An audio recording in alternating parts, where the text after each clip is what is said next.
जयपुर से serum institute of India के देशव्यापी जन स्वास्थ्य अभियान के तहत आज जयपुर में conquer HPV and cancer conclave 2025 launch किया गया। इस अभियान का लक्ष्य ह्यूमन पैपिलोमा वायरस के प्रति और ये वायरस किस तरह सर्वाइकल और अन्य तरह के कैंसर का कारण बनता है उसे लेकर जागरूकता पैदा करना है। इस अभियान का मकसद लोगों में ये जागरूकता लाना है कि जल्दी इलाज के लिए कदम उठाकर इसे कैसे रोका जा सकता है। भारत भी एचपीवी से संबंधित बीमारियों का बोझ सह रहा है और खास तौर पर सर्वाइकल कैंसर से प्रभावित आबादी की संख्या खासी है।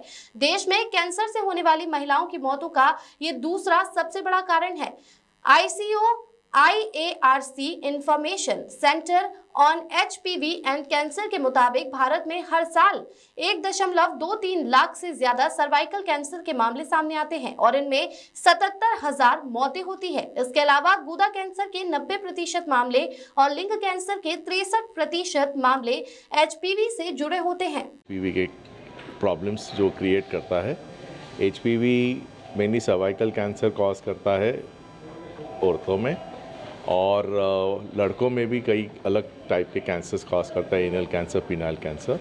सबसे बड़ी दिक्कत ये है कि लोगों को पता नहीं है कि एचपीवी एक वायरस है जो ये कैंसर कॉज करता है, और इस वायरस को प्रिवेंट कर सकते, कैंसर को प्रिवेंट कर सकते एक टीके से को लेके। अगर लोगों में ये जागरूकता आ जाए कि एक टीके से उन्हें कैंसर जैसी बीमारी से, एचपीवी रिलेटेड कैंसर जैसी बीमारी से छुटकारा मिल सकता है, तो ये बहुत अच्छा हो जाएगा लोगों के स्वास्थ्य के लिए।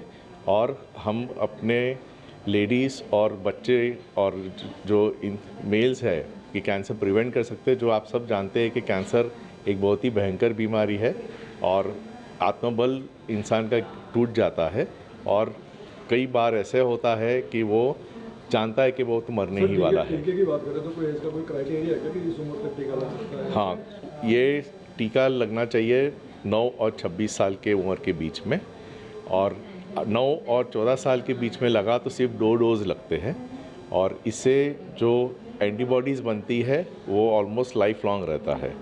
अगर 14 साल क्रॉस हो चुका है, 15 और 26 के बीच में टीका लगना है तो 3 डोज लगते हैं, ताकि आपका जो प्रोटेक्शन रहे वो ज़िंदगी भर रह सके। जिससे कैंसर डिटेक्ट अगर हो भी गया है तो आपको ये जानना कि अचंभा लगेगा कि एचपीवी के कई टाइप्स होते हैं, और जो 2 टाइप है जो सबसे ज़्यादा कैंसर कॉज करते हैं वो इस वैक्सीन में है। लेकिन ऐसा भी हो सकता है कि आपको जो कैंसर हुआ है वो एक टाइप से हुआ है। राजस्थान में महिलाओं की क्या पोजीशन अगर इसके सर्वाइकल कैंसर की बात करें तो एक्चुअली आप देखो तो हमारे पूरे देश में हर दिन तकरीबन 8 महिलाएं अपनी जान खो देती है इस कैंसर से। ब्रेस्ट कैंसर के बाद सर्वाइकल कैंसर सबसे बड़ी तादाद में होता है, और इसलिए इसे रोकना बहुत ज़रूरी है। बच्चियों में किस तरीके से मामले बढ़ रहे हैं? जी, बच्चियों में किस तरीके से मामले बढ़ रहे हैं? बच्चियों में देखो ये इन्फेक्शन आएगा कुछ सालों के बाद जब वो अपना सेक्सुअल एक्टिविटी शुरू करते हैं। एज का कोई क्राइटेरिया नहीं है, एज वैक्सीनेशन के लिए क्राइटेरिया है। आपको इन्फेक्शन कभी भी हो सकता है। तकरीबन देखा गया है कि 80% ऑफ द वुमेन के लड़कियों को एक इन्फेक्शन हो जाएगा अपने जीवन भर में।